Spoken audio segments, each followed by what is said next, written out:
there, this is Ellen Weatherford. And Christian Weatherford. And you are listening to Just the Zoo of Us, an animal review podcast where we take your favorite animal species and review them and rate them out of 10 in the categories of effectiveness, ingenuity, and of course, aesthetics. Christian and I are not zoological experts, we're just enthusiasts. We do a lot of research and we try our best to make sure we're giving you information from trustworthy sources. Only the trustiest. Only the trustiest. If we do lead you astray, it'll probably be funny. So there's that. So you're welcome, honestly. You're welcome. Before we get into it, I wanted to give a quick shout out to our podcast buddies over at the Lucky Go Show. They did a really cool segment in homage to Just the Zoo of Us, where they did their own little review of the hippopotamus. And it was really delightful, and I enjoyed listening to it, and they had some really kind words for our show. So go check them out. They are a family-run, actual play tabletop RPG podcast, and they're playing a homebrew campaign with mechanics based on the Monster of the Week game system. But they're really cute, so go check them out if that sounds like something you'd be interested in. All right, babe, I think you went first last week. Am I correct? I think that is correct. Okay, so it's my turn to go first this week. What do we got? So this is our 13th episode. Oh. The number 13 in many Western cultures is perceived as an unlucky number. It is a number of evil. It is a superstitious number. It was an argument made by Gandalf in The Hobbit. He was like, hey, you could leave Bilbo behind, but then you'd only have 13. And then they're like, you're right. Let's do it. Is that true? Basically. Is that real? Basically. They could have been like, that's superstitious, Gandalf. We're going to go. End of book. Interesting. So yeah, due to the fact that 13 is considered an unlucky number and it's heavily tied with superstition, I thought it would be cool for us to do an episode about two animals that have been tied to superstition and omens of evil. Ooh. Yeah, so my animal that I've got is the aye-aye. What is that, Alan? The aye-aye's scientific name is Dobintonia madagascariensis. Whoa. That's a long one, huh? Yeah, it's a mouthful. Yeah. The aye-aye does fit the theme of this week, but it had been previously requested by our friend Dustin Barnett. Very good. Thank you, Dustin, for requesting this animal. We're just now getting around to it. But we felt like it would fit the theme really well. For sure. So before I get into it, I will let you guys know that the information I've got here, I got mostly from the Duke Lemur Center at the Duke University in North Carolina, where they have very many of these little aye-ayes. There aren't very many aye-ayes in captivity. There's only about 50 in the world, and the Duke Lemur Center has 9 of them. Wow. Yes, so they have a lot of information on these dudes. So I'm going to introduce you to our friend the aye-aye. This is a little critter that lives in the trees. It has giant round bug eyes. It has huge bat-shaped ears. It has skinny clawed fingers, a long bushy tail, and wiry dark brown or black fur with a gray or white face. So that's what it looks like if you've never seen one. I'm going to ask you, what type of animal do you think it is? What family of animals do you think it is? Maybe lemurs? You got it. Yeah, it's in the lemur family. The taxonomic superfamily is called Lemuroidea. So it belongs to the family of lemurs. I got to come clean. Okay. Did you look it up before? No. But a moment ago, you mentioned the Duke, something about lemurs. Oh, so shoot. I was like, darn. They must be related in some way. I spoiled it. Darn. So they belong to the family of lemurs. Now, lemurs are pretty interesting because they belong to a group of primate species called prosimians. So these evolved from the same common ancestors as today's monkeys, apes, and humans, but they split off earlier. They're still in the primate group, but their evolution split off long before ours did. So, of course, other relatives to the aye-aye are lemurs and sifacas. Okay. So those are their little buds. This is actually, it's a little guy, but he's bigger than other nocturnal primates. So they are 14 to 17 inches or 35 to 43 centimeters. Their tail adds another up to 2 feet. It's a long tail, or 60 centimeters. So like 2 to 3 chickens.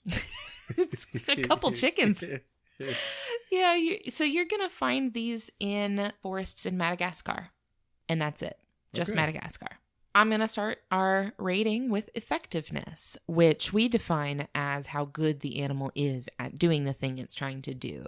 You can think of this as physical adaptations that the animal has that make it better at doing its thing. Now, for the eye, the effectiveness and the ingenuity are closely tied together, and I'll explain why that is. Okay. But for effectiveness, I give the eye a 9 out of 10. Whoa.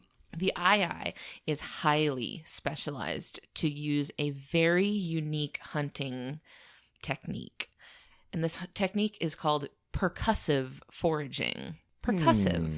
So this makes sense when you look at their hands. They have these long, skinny fingers with claws on the ends, but particularly their middle finger is much longer and much skinnier than the other fingers. It looks like a twig. Okay. There's nothing to it. It's just bone and skin. Like it's very, very skinny.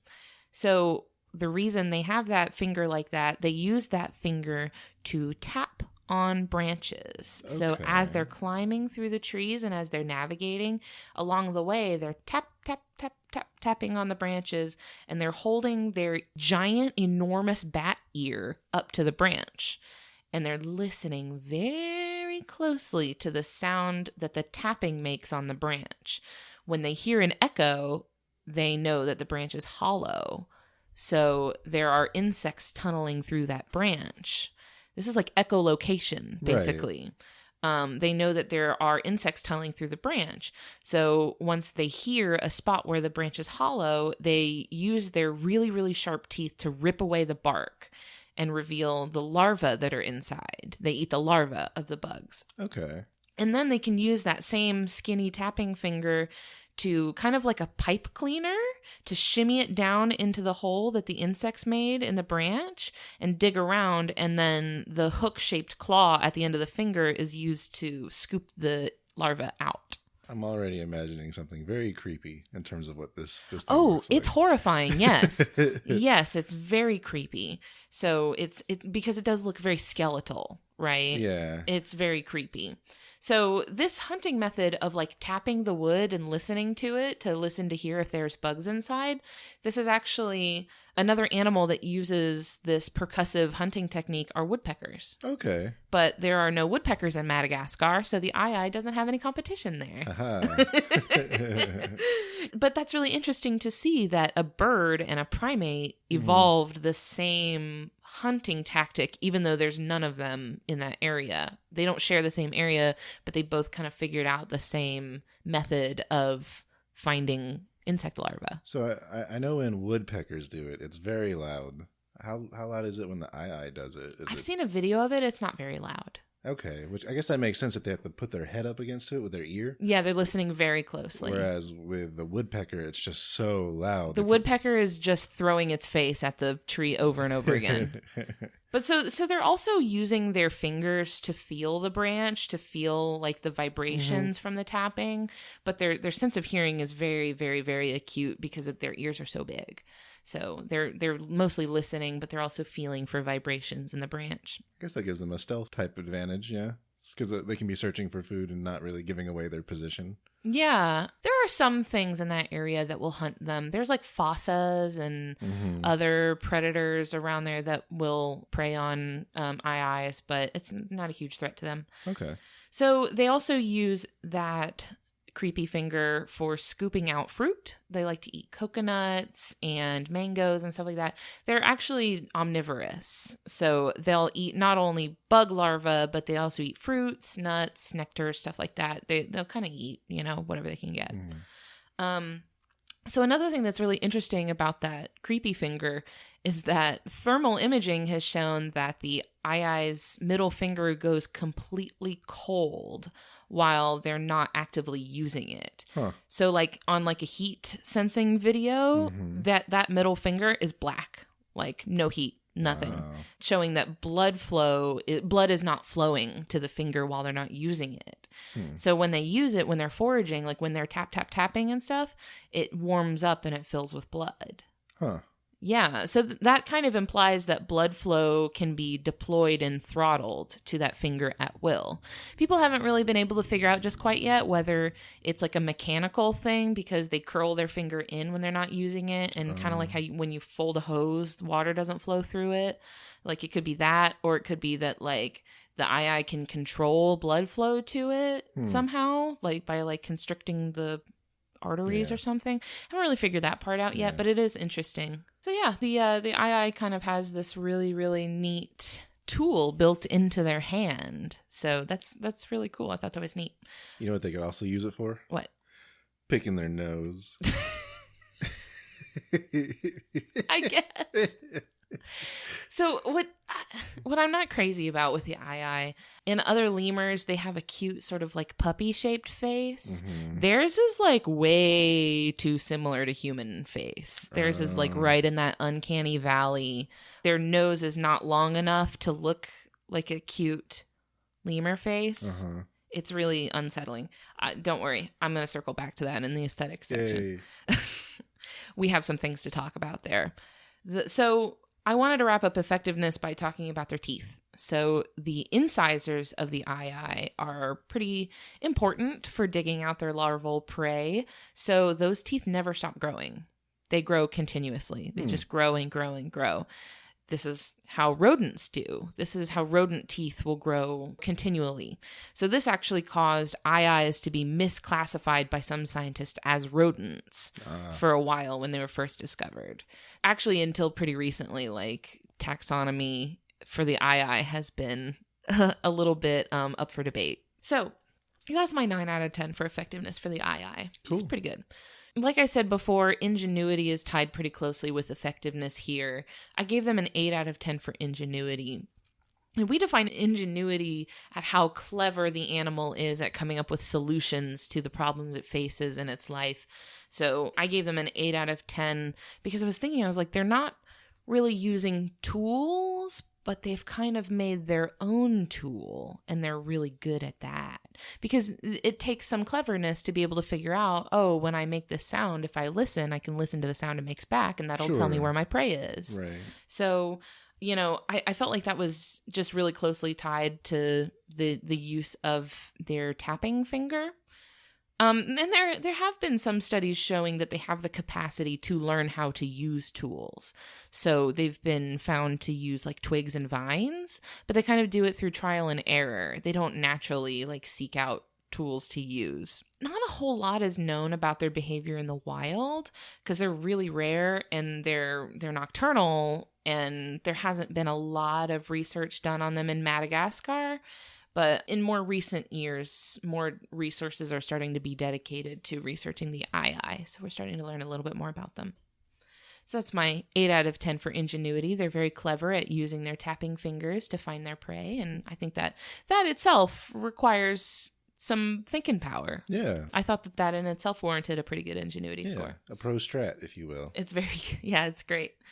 Now, okay, so we're at the aesthetic section, and there's a lot going on here. This is a situation. I gave the eye a 2 out of 10 for aesthetics. Oh, I'm so sorry. I've put them with the ranks of the goblin shark. Oh, no. And when you see them, you see why. They look like a goblin. They really do. So the eye is just, it's a whole entire head to toe hot mess. I think it looks like an electrified possum that has mange and also anxiety. It's got those bug eyes that like just stick right out of the head. Mm-hmm. So it looks terrified at all times, and the hair is sticking straight up, and it looks like it's stressed out. The skeleton hands really aren't helping either. Mm-hmm. You just like stick some creepy claw hands on them, and that just makes the whole thing worse. And you know, when we've talked about particularly aesthetically unsuccessful animals like the goblin shark and the shoebill, we have given them points for looking like the thing they're supposed to be and being identifiable as that thing. I cannot say this for the eye. I cannot say that it looks like a lemur, because you have to kind of think about it. You have to be like, is it though? Is it? some theater of the mind there. There's some implications going on. So, yeah, the eye kind of has it rough in the looks department. Actually, its appearance has factored into its success as a species. Its appearance is kind of playing a role in its conservation status. Uh-oh. Yeah, so the eye is endangered. Okay. Eyes are often killed on sight by some groups of native people in Madagascar. So there's a couple reasons for this. One of them being that they're known to be pests. Like, they won't hesitate to raid a village and eat all of their crops. They'll, like, get into a crop supply and eat all of their, like, fruit or something like that. Okay. Yeah, but... This little thing? Yeah, I mean, if they find a crop supply, they're gonna have a field day with it. But they're not that big. No, they're not that big, but they can still put away some... The point being, they will eat your fruit. Sure. But another reason that people don't really love seeing them around is that their deeply unsettling appearance is perceived by a lot of people as an omen of evil. So if one is spotted in or near a village, the presence of an eye dooms a village to a curse of bad luck. Oh. Yeah, often being associated with, like, an approaching death or something. Like, something bad will happen if you see an eye in or near your village. There have even been stories of some people uprooting and moving an entire village because they saw an eye there. That's intense. Yeah, they were like, well, this was nice while we had it, I guess. It's the Eye's village now. Yeah, so big hassle there. So a lot of people kind of have some negative perceptions of the eye and will kill them. And they're also threatened by, the whole deforestation thing going on in Madagascar. Sure. There is a lot of deforestation going on over there because of things like the sugar industry and just a lot that's happening. So that is threatened. Since these are arboreal animals, the trees being cut down is really limiting their habitat. So they're not doing so good. Yeah. Now, I wanted to wrap up the eye on a positive note. I wanted to wrap up the eye on a note that I thought would make you laugh. I think you'll find this charming. Okay. The Philadelphia Zoo has an eye named Smeagol. Yay. Okay. And I gotta say, that's the most fitting name I've ever heard for an eye. You're right. It's exactly what they look like. Whoa, we just had 2 Tolkien references in one segment. You know what that means. If we get one more on our punch card, then we get a free Lord of the Ring. I don't know enough about the franchise to be able to make a good joke. I'm sorry. Lords of Ring. So yeah, that's the eye. Thank you, honey. It's a good friend. This is literally just like, hey, they look spooky. Don't like that thing. Absolutely not. Goodbye. Hate it. I bet there's a silver lining to how they look. Probably don't need to worry about them being in the illegal pet trade. Because who would dare? Who would bother? Yeah, this is not a cute little guy. You're not gonna see any Instagram accounts of Smeagol the eye. That's okay. We love them anyway. We do. We love them anyway. You know what? Not all of our friends are pageant queens. They don't have to be winning beauty contests to be our friends. That's it. That's the eye. Thanks, hon. You're welcome. It's good stuff. Thanks. Okay. Tell us what you have for this special 13th episode. Yeah, so similarly, another animal that is viewed as an omen of sorts is the common raven. Basically. We don't have sound effects. We don't have a soundboard, so I had to make my own. I do actually have some things to talk about how they sound, but I'll get to that. Its scientific name is Corvus corax. My information for this animal will be coming from allaboutbirds.org, which I've used previously for birds. We're back for more. Yeah, and also nationalgeographic.com. So let's talk about what they look like. I think a lot of people will have a basic understanding of what ravens look like. Personally, I find them to look a lot like crows.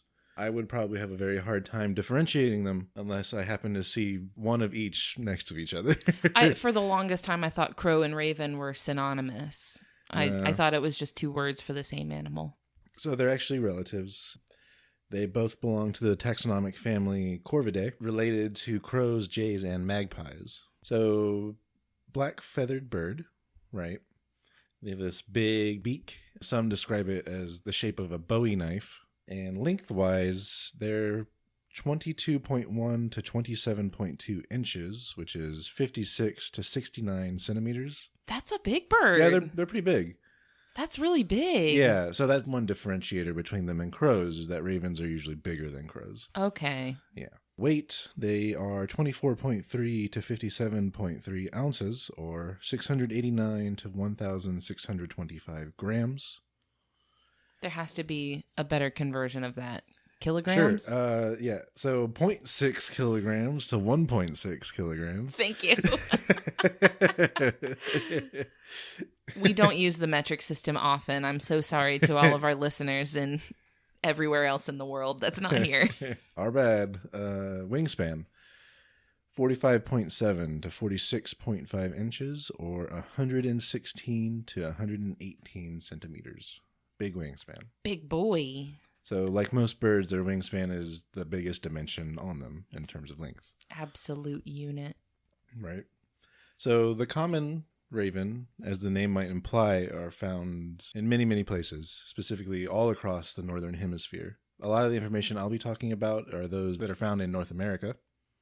They do have subspecies, specifically in North America. They are found in open and forest habitats across western and northern North America. So they're not actually found in the part of the country where we live.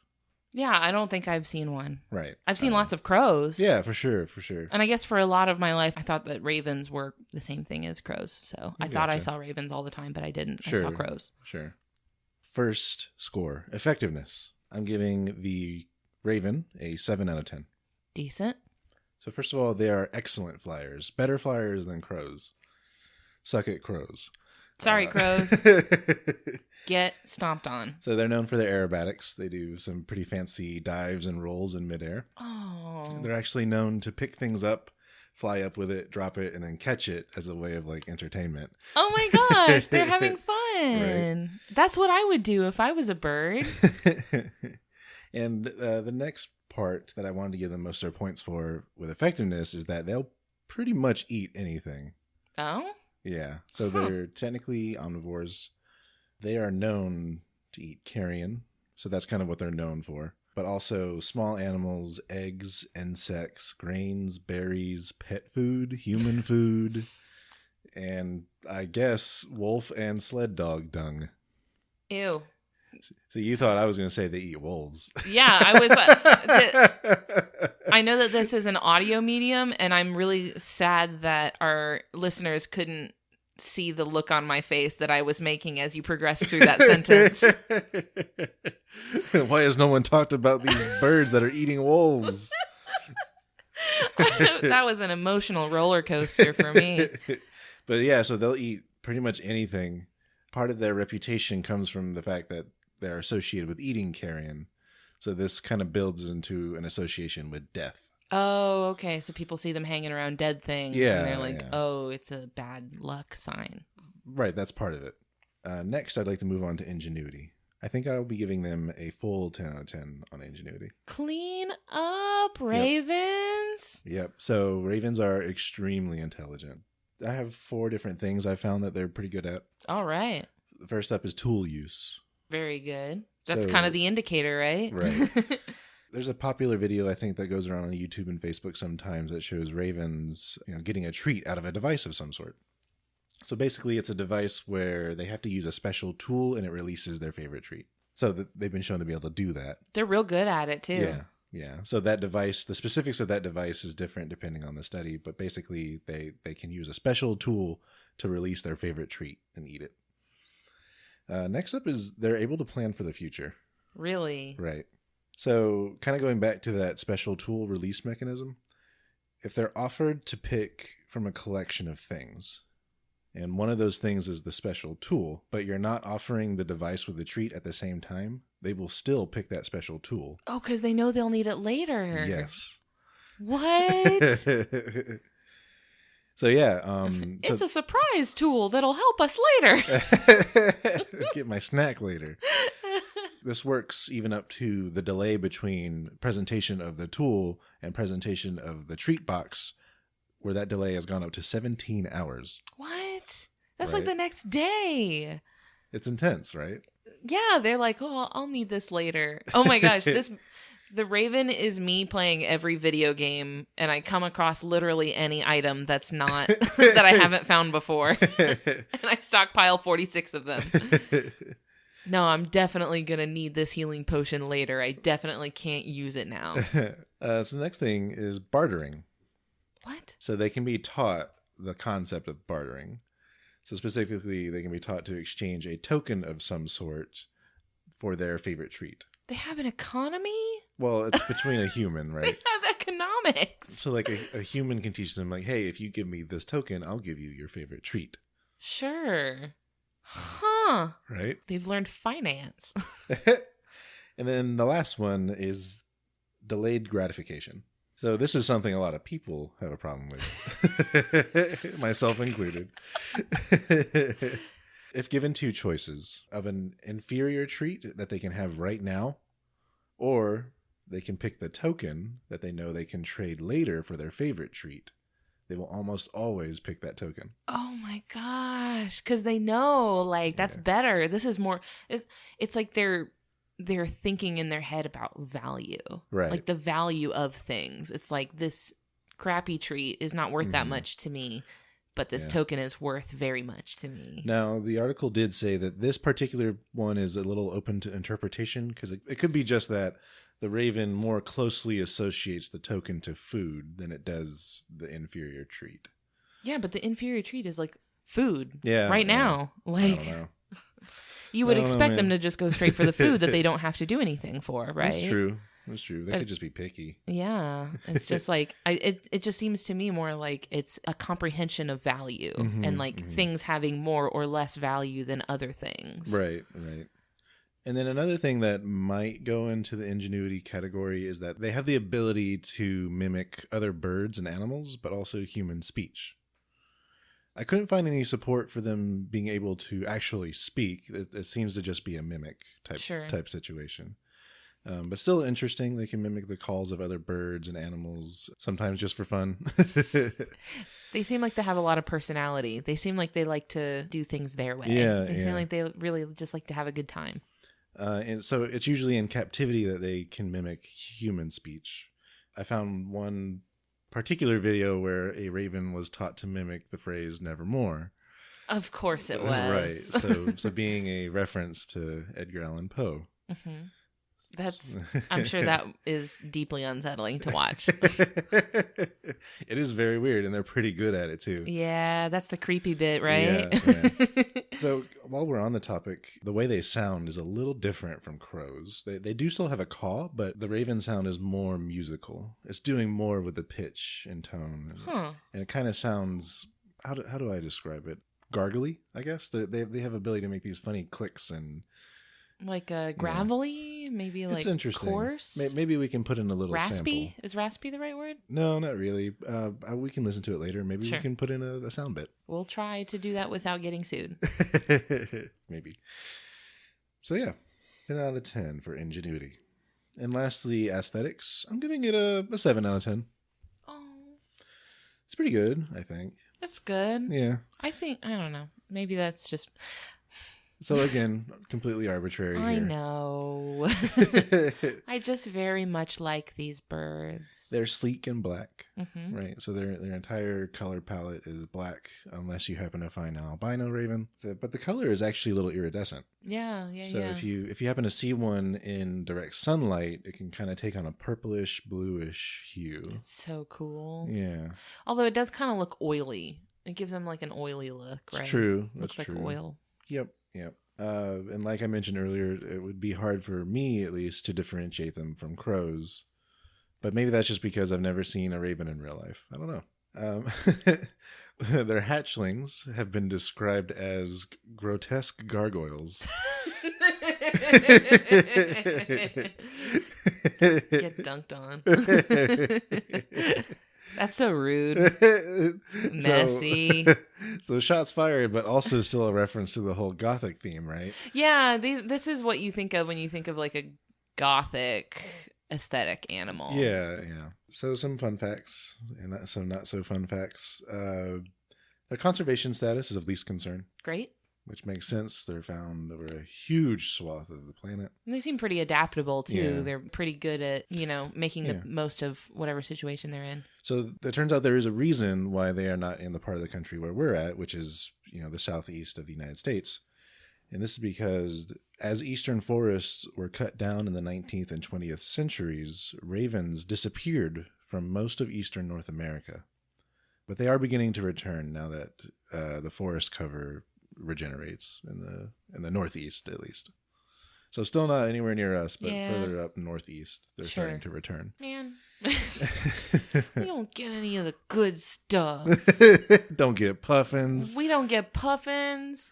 We don't get ravens. Where's our cool birds? We don't even get flamingos, really. Which is the crazy thing. Right? Because all of our merch has flamingos on it. We don't have them here. I read somewhere there are more plastic flamingos, like the lawn ornaments, than there are actual flamingos in Florida. Probably by exponential degrees. We have them at the zoo. Yep. They're all up in the zoo.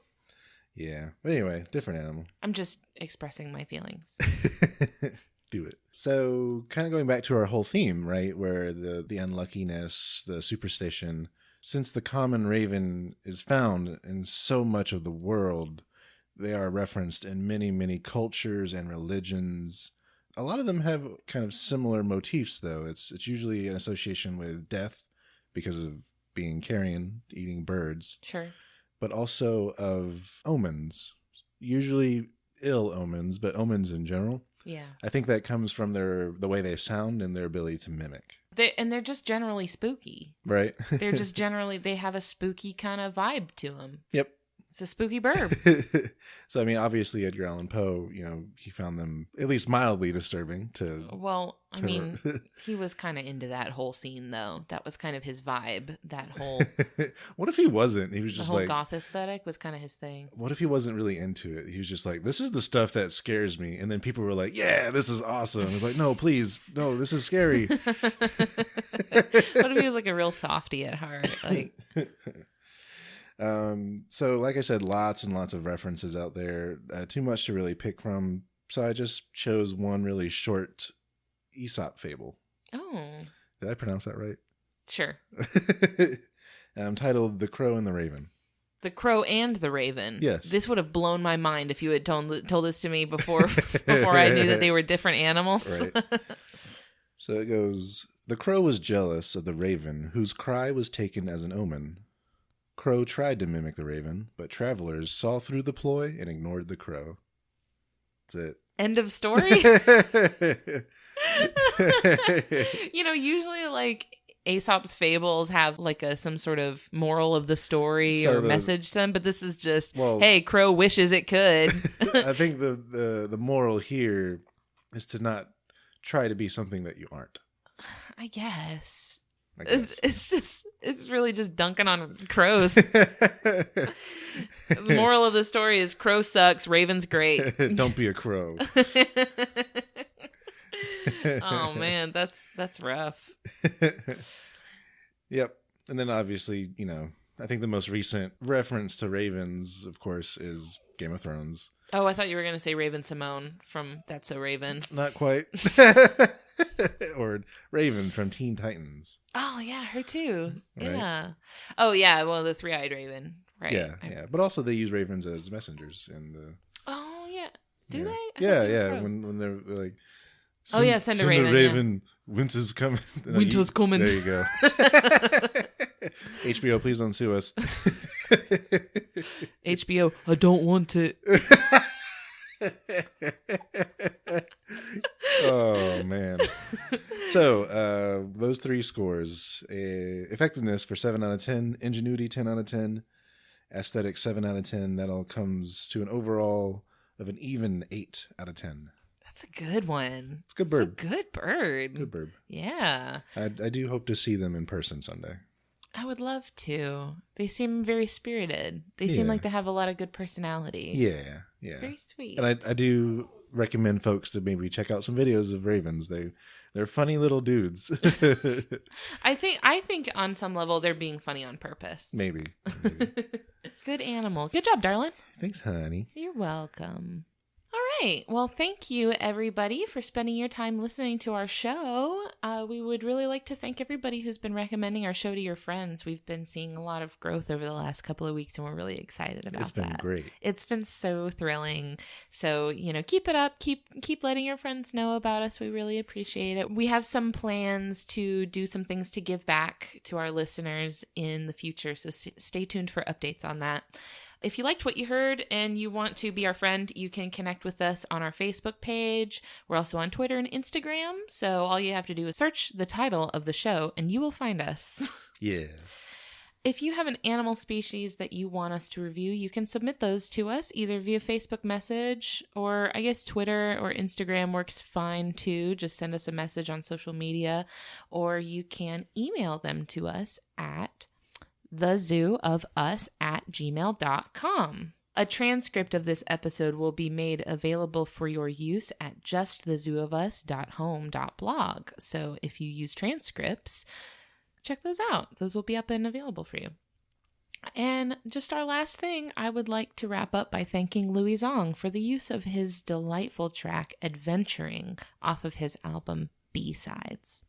I love listening to that song. We love listening not only to that song, but to kind of all of his musical repertoire. It's very good. So good. It's very chill, upbeat, feel good electronic music, and it's just so delightful for any purpose. I recommend putting it on as background music while you're having dinner. It's really nice. Yeah. Sets a good tone. For sure. So yeah, thanks everybody for listening. We really appreciate it. Yeah, thanks. And y'all stay lucky out there. Avoid those ladders, and don't forget to throw salt over your shoulder periodically. Okay. You had it. You were going so strong for a second there. At first I was like, oh, is this a new sign-off? Have we finally come up with one we can commit to? And then, yeah, you took it in a weird direction. What's the theme? Give your black cats some extra love today. Yeah. They don't deserve all the flack they get. They don't. Actually, you know what? Take it a step further. Go out there, find a black cat. Bring it into your house. That's your black cat now. Uh-oh. It's a jaguar. You messed up. How did you do this? How did you get it into your house? This is why you don't walk under ladders. You must have a really big car. All right, y'all. All right. Thanks, everybody. Bye. Bye.